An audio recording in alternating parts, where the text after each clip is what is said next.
unusual. We had been scheduled to have a scheduled cesarean section. By we, I mean my wife Kathy. I was not being cut open. Anyways, we decided that I would be there for the birth as much as I could. I understand I had to be dressed up in complete surgical stuff so that I could be in the delivery room, and I would be shielded as much as possible from actually witnessing the incision.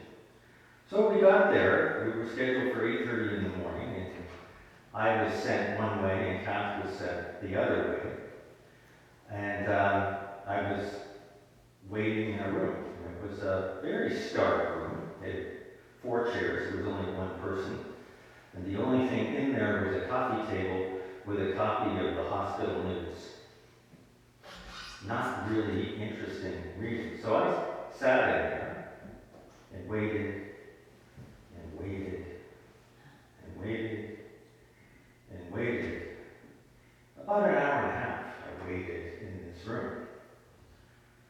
And then the door of the waiting room opened, and in walked a nurse carrying a baby. And there I am, thinking, So I was handed David, my child, and my first thought was, well, this is nice, but where's my wife? I was supposed to be there. And I remember holding David and looking into his face and thinking, who are you? Who are you? At the same time of the mystery of who this little person was this overwhelming feeling. I love you. I love you. Anybody else have a similar experience of holding a child for the first time? There's a certain mystery that comes with the birth of a child. And as all of the family gathered in the hospital, we had to stay a few days because of the cesarean section. That family and friends wandered in. And in particular, the family had the same reaction of feeling the connection and in a sense of, I don't know who you are, but I love you. And the other thing was almost a universal statement came out of the people holding the child was, they look like.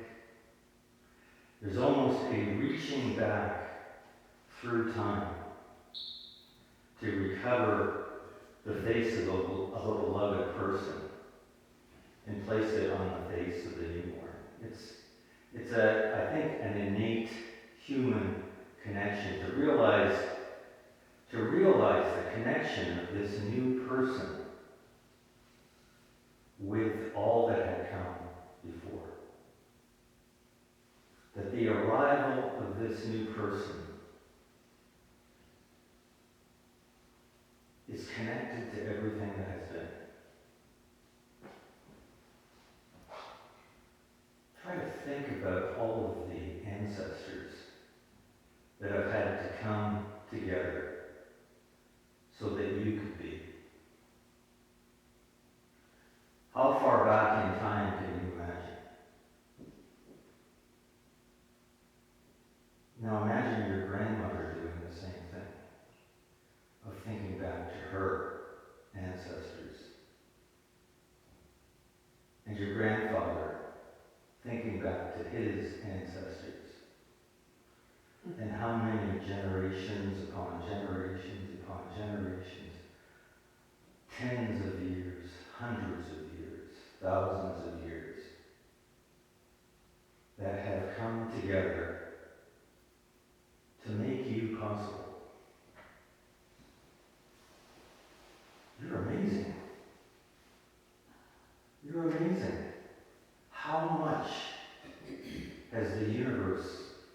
had to align in order for you to be.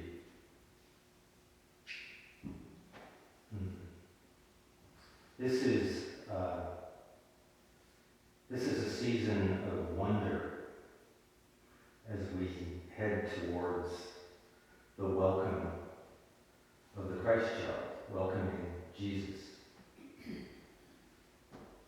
And this year I am very much spiritually guided towards thinking about Mary. Thinking about Mary and her part in this coming together.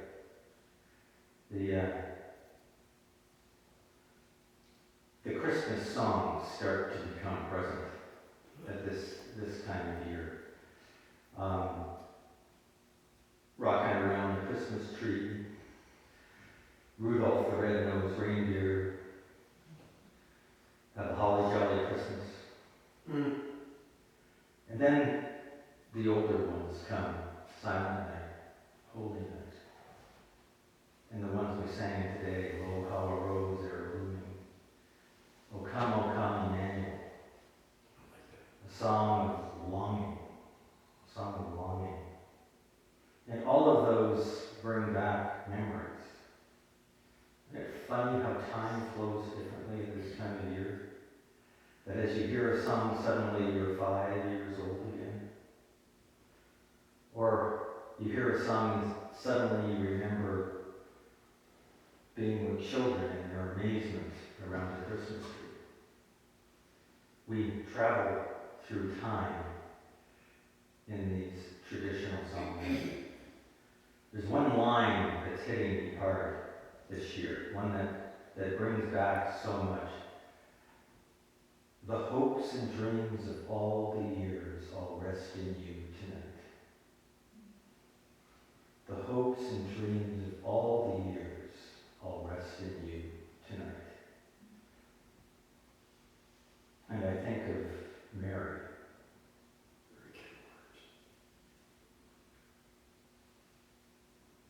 How many of you remember Christmas pageants?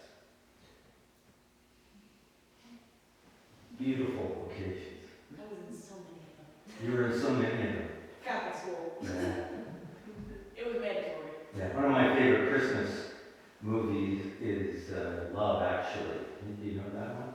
And it all swirls around this Christmas pageant that's happening in part of London.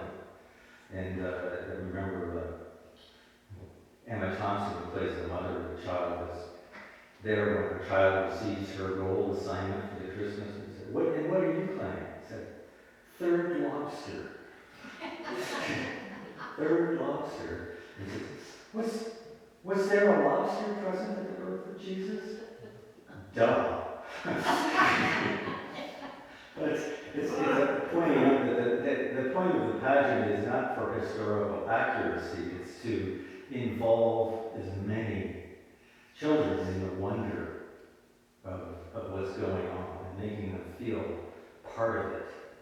The interesting thing about the Christmas pageant is if you're a biblical stickler, you might as well leave. You might as well leave, because the story we have in the Christmas pageant is a smooshing together. Smooshing with an S. Smooshing together all of the stories of Christmas.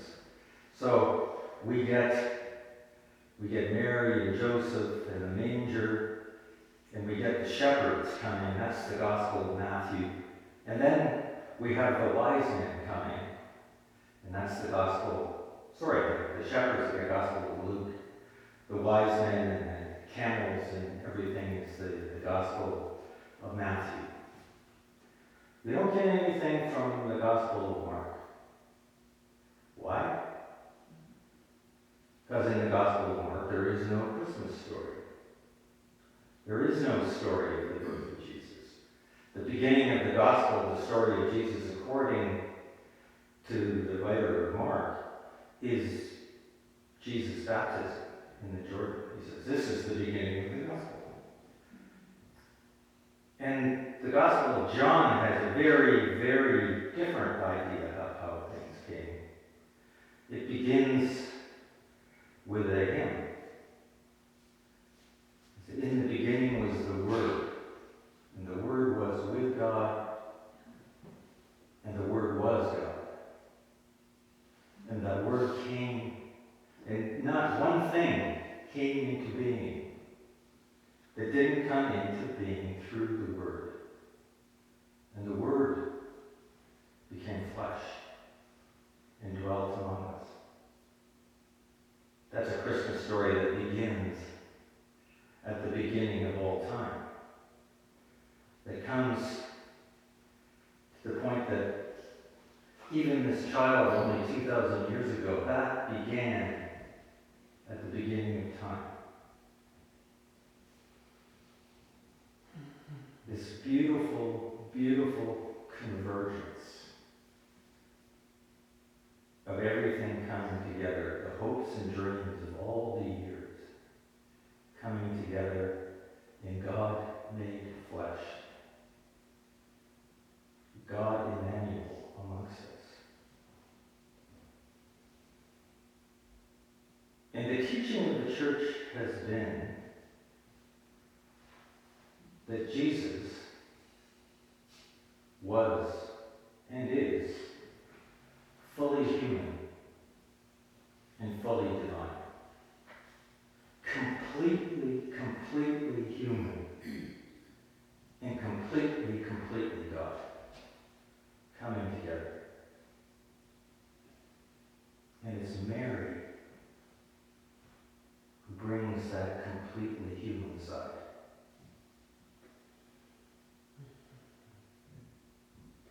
Can you imagine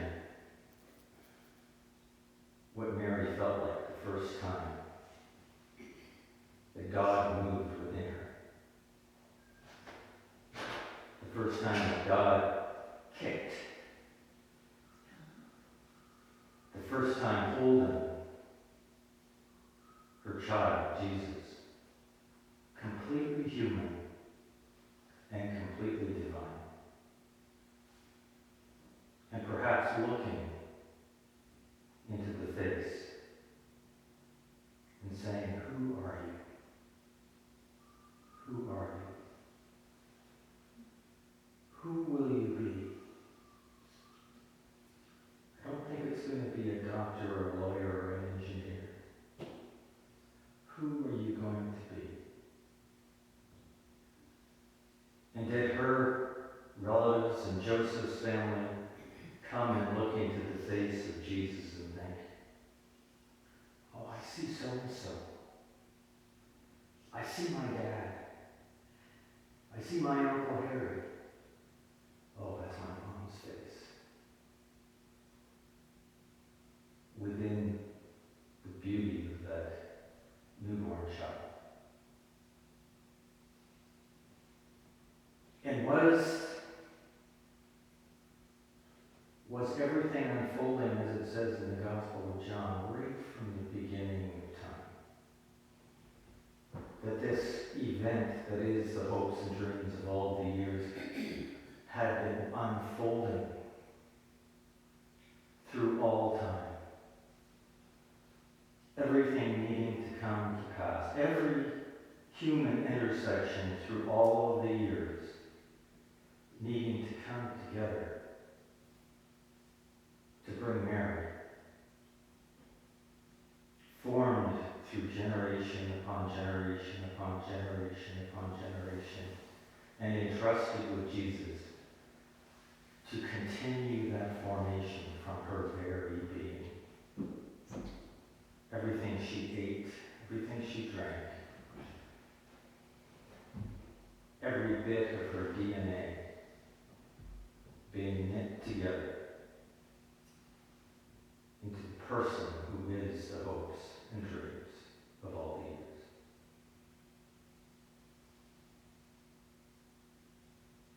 Kind of takes your breath away, doesn't it? Takes your breath away. And we need to remember that each of us has that same story.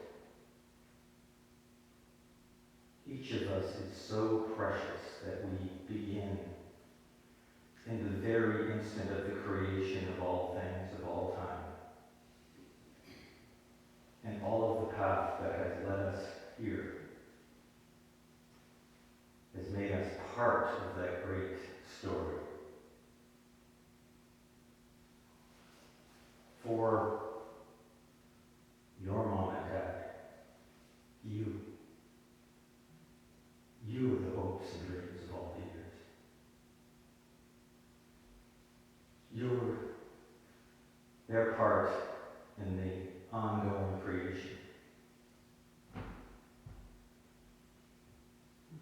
Maybe as a practice you can allow yourself